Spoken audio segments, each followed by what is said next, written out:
Press the bell icon on the YouTube app and never miss another update. चलो टाटा का कोई भी share, ज्यादा सोचो मत, पुरानी कंपनी आज नहीं तो कल फायदा ही देगी। खुद नए में पैसा डाल के गाड़ियां खरीद रहे और हमको बोल रहे कि पुराना उठाओ। क्या ये बात नहीं यार, सब ठीक है, तुम भी डाल दो नए में, नुकसान हुआ तो तुम्हारा चलेगा। नहीं ऐसे कैसे चलेगा? भाई जितना बड़ा फायदा दिखता है ना, इन सब में रिस्क भी उतना ही होता है। अब मेरी तरह रिस्क से इश्क है तो कूद पड़ो, या तो डूबोगे या तो उड़ोगे। पहले लेटेंट व्यू के बारे में बताऊंगा। मैंने इसमें कुछ इंपॉर्टेंट चीज देखी है, तो पहले जरा उसको आप लोग के साथ डिस्कस कर लूं और उसके बाद फिर हम चलेंगे सबसे बड़े वेल्थ डिस्ट्रॉयर सुज़लॉन एनर्जी के ऊपर और देखेंगे वहां पे ऐसा क्या है खास जो शायद उसको 2022 का डार्क हॉर्स बना सकता है, राइट। तो उससे पहले फटाफट एक बार जरा लेटेंट व्यू को देख लेते हैं कि भैया इसमें क्या कर सकते हैं। देखिए, लेकिन काम करने से पहले यार मुझे पहले ये तो पता हो कि कंपनी करती क्या है। बहुत सारे लोगों को ये भी नहीं पता होता जो स्टॉक खरीद रहे हैं वो कंपनी करती क्या है। देखिए, लेटेंट व्यू बेसिकली एक कंसल्टिंग कंपनी है जो डेटा एनालिटिक्स के बारे में कंसल्ट करती है अपने बिजनेस क्लाइंट्स के साथ, है ना। तो ये जो इनके ब्लू चिप्स कंपनी के साथ इनका जो टाई-अप्स हैं बड़ी बड़ी ब्लू चिप्स कंपनियों के साथ, और ये उनको बेसिकली कंसल्टिंग है, आप समझो ना, कंसल्टिंग करते हैं, डेटा एनालिटिक्स को लेके कंसल्टिंग करते हैं, मोटा मोटी इस तरीके से समझे। 10,600 का इनका मार्केट कैपिटलाइजेशन है, अच्छे प्रॉफिट जनरेट कर लेती है कंपनी। तो ओवरऑल अच्छा दिखता है, फंडामेंटली थोड़ा बहुत सुनने में अच्छा लगता है। लेकिन अगर मैं टेक्निकली बोलूं तो यार देखो, टेक्निकली इसको लिस्ट हुए सिर्फ 2 महीने हुए हैं, ज्यादा बड़ा डेटा नहीं है हमारे पास टेक्निकली इसको एनालाइज करने का। तो जो भी लिमिटेड डेटा है उसके हिसाब से मैं आपको कुछ इसके बारे में बताता हूं। ये देखिए, ये है लेटेंट व्यू का मंथली चार्ट। अगर आप देख पाए, मैं इसके मंथली चार्ट की बात कर रहा हूं। ये मंथली चार्ट है लेटेंट व्यू। 2 कैंडल्स ही बने हैं क्योंकि दो महीने पुरानी लिस्टिंग है। दिखने में आपको ये कैंडल डार्क क्लाउड कवर जैसा दिख रहा होगा, और जब मैं डार्क क्लाउड कवर की बात करता हूं तो ये एक बियरिश रिवर्सल कैंडलस्टिक पैटर्न है जिसके बनने के बाद आपको बहुत बड़ी गिरावट देखने को मिल सकती है। आई होप जिनको टेक्निकल एनालिसिस आती है वो इस बात को समझ सकते हैं कि यहाँ पे आपको एक बहुत बड़ी गिरावट देखने को मिल सकती है, बट वो तब है जब कंफर्मेशन आए। अगर कंफर्मेशन नहीं आया, ऐसे तो बहुत सारे पैटर्न बनते रहते हैं, उसका कंफर्मेशन नहीं आता है, प्राइस ऊपर जाते रहते हैं। तो जब तक पैटर्न का कंफर्मेशन नहीं आता है यार, क्यों बेकार में अपना दिमाग खराब करना, राइट। तो अभी तक के हिसाब से पैटर्न का कंफर्मेशन नहीं आया है, आगे देखेंगे क्या होता है फिर डिसाइड करेंगे। ये आपके मंथली चार्ट को अगर मैं देखूं तो ऐसा लगता है नीचे वाला जो एरिया, ये वाला एरिया आप देख रहे हैं, ये इसका डिमांड जोन है। स्टॉक अपने डिमांड जोन में इंटर करके वापस रिट्रेस करके ऊपर की तरफ गया है। डिमांड जोन कैसे बनाते हैं, कहां बनाते हैं, उसका फायदा क्या होता है, अगर आप ये सारी चीजें सीखना चाहते हैं तो आपको अब कहीं दूर जाने की जरूरत नहीं है। आपको सिर्फ YouTube पे ही सब कुछ मिल जाएगा। आप क्या करें, YouTube पे जो मेरा चैनल है, आपको वहां पे ज्वाइन मेंबरशिप के अंदर एक ऑप्शन मिलेगा डिमांड एंड सप्लाई का।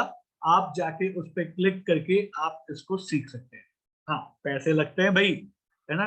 ज्वाइन मेंबरशिप है तो 3,999 रुपीज में आप सीख सकते हैं। एक ही महीने के लिए करना है यार, उसके बाद उसको रिन्यू नहीं करना, सिर्फ 1 महीने पे करना है, उसके बाद आप उसको रिन्यू ना करें, 1 महीने में आप आराम से सीख जाओगे। और हाँ, बिगनर भी हो ना तो भी सीख जाओ। ऐसा नहीं है कि मतलब मुझे बहुत बड़ा नॉलेज चाहिए, नए नए भी हैं तो भी आप सीख सकते हैं, राइट। तो ये देखिए, ये आपका मंथली चार्ट हो गया। अब जरा हम क्या करते हैं, मैं इसके आपको वीकली चार्ट को दिखा। देखिए वीकली चार्ट को, तो ये वीकली चार्ट है। वीकली चार्ट में खास क्या है, जो फर्स्ट वीक जब ये लिस्ट हुआ था उस समय इसने ये हाई और ये लो लगाया।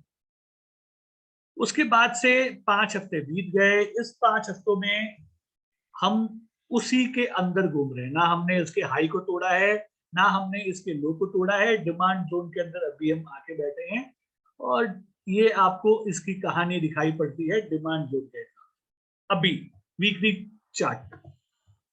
Now let's go to daily chart. ये देखिए ये है आपका डेली चार्ट।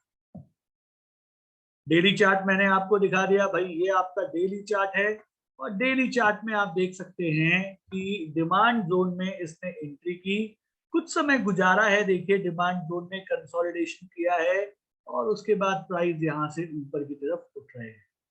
तो मेरे पास अगर मान लो मैं यहाँ पे कहीं खरीदता हूँ, फॉर एग्जाम्पल मैं यहाँ पे कहीं पे बाई करता हूँ, तो मेरा रिस्क क्या है? मेरा रिस्क इतना है, this demand zone is basically my risk. अगर मैं कोई भी फ्रेश एंट्री कर रहा हूँ स्टॉक के अंदर तो यही मेरा जो है एक रिस्क है। अगर डिमांड जोन टूट जाता है तो आपको निकल जाना चाहिए। क्यों? अगर डिमांड जोन टूट गया तो बहुत सिंपल सी बात है, आपका फिर जो डार्क क्लाउड कवर जो हमने मंथली चार्ट में देखा था उसका कंफर्मेशन आ जाएगा, तो आपको वहां से निकल जाना चाहिए, बड़ी गिरावट फिर दिखने को मिल सकती है। लेकिन अगर नहीं टूटता है तो फिर आपको ये स्टॉक जो है धीरे धीरे धीरे धीरे हो सकता है ये अपने हाइस को तोड़ के और ऊपर की तरफ निकल जाए। तो खोने को क्या है यार? खोने को कुछ नहीं। अच्छा मैं इसका लो बता देता हूं कि भैया हम किस लो के करीब करीब हमको एग्जिट कर जाना चाहिए। देखिए इसका लो बेसिकली जो है वो है 461 का, 461 का मेरा लो है, 538 का अभी प्राइस चल रहा है। तो बस यही है मेरा रिस्क और खोने को बहुत कम है, पाने को बहुत ज्यादा यहाँ पे हो सकता है। इस चार्ट पे नजर रखिए, अपने डिमांड जोन के अंदर कंसोलिडेट करके ऊपर की तरफ निकल रहा है, आने वाले टाइम में अच्छी रैली आपको यहाँ पे मिल सकती है ना। अब देखिए फटाफट जरा मैं आपको सुज़लॉन पे ले चलता हूं। तो एक बार देखिए जरा सुज़लॉन के चार्ट को देख लेते हैं भाई। सुज़लॉन को जरा एक बार हम उसके फंडामेंटल्स देख लें। वैसे फंडामेंटल्स की बात करना सुज़लॉन के लिए बेइज्जती वाली बात होगी। मार्केट कैप 8,000 का है, प्राइस 9 रुपए 30 पैसा, स्टॉक का पी है नहीं, डेट टू इक्विटी के बारे में बात करना नहीं है, कुछ ऐसा खास है नहीं जैसा मैंने बताया। अच्छा सुज़लॉन एनर्जी करती क्या है? बेसिकली देखिए ये विंड टर्बाइंस जो होते हैं जनरेटर्स, उसको बनाने के काम में ये है। इसका बिजनेस क्या है?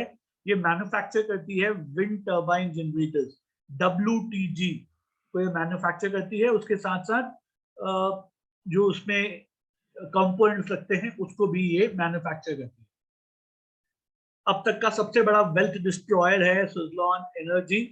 कैसे है जरा मैं आपको वो भी दिखा दूं और दिखाऊं कि इसमें ऐसा क्या बन रहा है जो शायद आने वाले साल में इसको एक बहुत बड़ा डार्क हॉर्स बना सकती है, जो मतलब कोई यकीन नहीं करेगा कि इसके अंदर इतनी रैली आ गई। तो जरा एक बार वो भी देख लेते हैं। सुज़लॉन एनर्जी इसके मंथली चार्ट से पहले स्टार्ट करते हैं। देखिए मैंने इसके मंथली चार्ट को यहाँ पे आपके सामने लगा के रखा है। इन ईयर 2008, ठीक है, इन ईयर 2008 एक जमाने में ये 457 का हुआ करता था।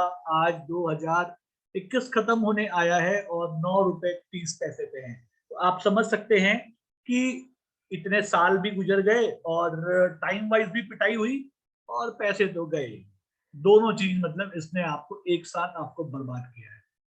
नाउ इसमें अभी खास क्या हो रहा है? देखिए इसमें अभी खास ये हो रहा है कि बहुत समय के बाद इसने अब 50 डेज के एक्सपोनेंशियल मूविंग एवरेज के ऊपर क्लोजिंग है, बहुत समय के बाद, which is a very good sign. एक बहुत अच्छा साइन है कि भैया चलो 50 डेज के मूविंग एवरेज के ऊपर तो आपने क्लोजिंग दी है ना। और अगर मैं आपको एक और चीज दिखाऊं तो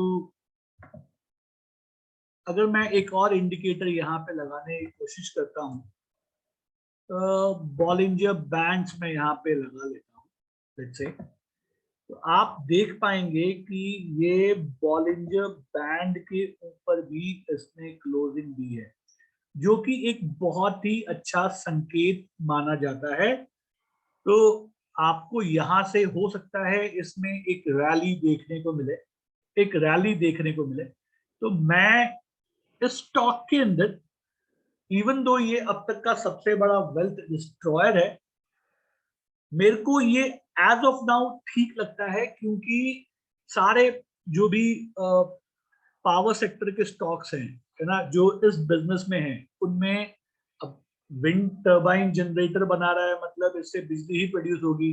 तो वो जो सेक्टर है बिजली का, उसके अंदर एक रैली है, हो सकता है उसके छींटे जो हैं इस पे भी पड़ जाए, है ना, थोड़े बहुत छींटे जो हैं रैली की थोड़ी सी इस पे भी पड़ जाए, और ये थोड़ा सा यहाँ से ग्रो कर जाए आने वाले साल में। और देखो, जब एक बुल रन आता है ना, तो उसमें गधे घोड़े सब चलते हैं, बुल रन में गधे घोड़े सब चलते हैं। हम एक मेगा बुल रन के अंदर ऑलरेडी घुस चुके हैं। हो सकता है 2022 में ये आपको बहुत बड़ा प्रॉफिट दे जाए। अच्छा, अब स्टॉप लॉस क्या रखें? अगर मान लो मैं इसमें एंट्री लेता हूं तो स्टॉप लॉस क्या रखें? देखिए, मेरे हिसाब से आपका स्टॉप लॉस जो है, क्योंकि होने को तो एक्चुअली 2 रुपए का होना चाहिए, लेकिन अगर 2 रुपए रखेंगे तो यार बहुत बड़ा हो जाएगा, और कमाने के चक्कर में हमको बहुत बड़ा नुकसान हो जाएगा। आई थिंक हमको यहाँ पे, मेरे ख्याल से आपको यहाँ पे 5 रुपए के करीब करीब का स्टॉप लॉस लगाना चाहिए। 5 रुपीज के करीब करीब का आपको एक स्टॉप लॉस लगाना चाहिए, और आपको स्टॉक के अंदर बने रहना चाहिए। 5 रुपए के स्टॉप लॉस के साथ आप स्टॉक में बने रहें। 5 रुपए के नीचे जाता है तो एक बार के लिए बेच दें भाई, ठीक है, शायद गलती हो गई। और टारगेट आप देखिए, मेरे हिसाब से 24 रुपीज तक के टारगेट आप यहाँ पे रख सकते हैं सुजलॉन के अंदर। 24 रुपीज के टारगेट के साथ आप यहाँ पे बने रह सकते हैं, राइट।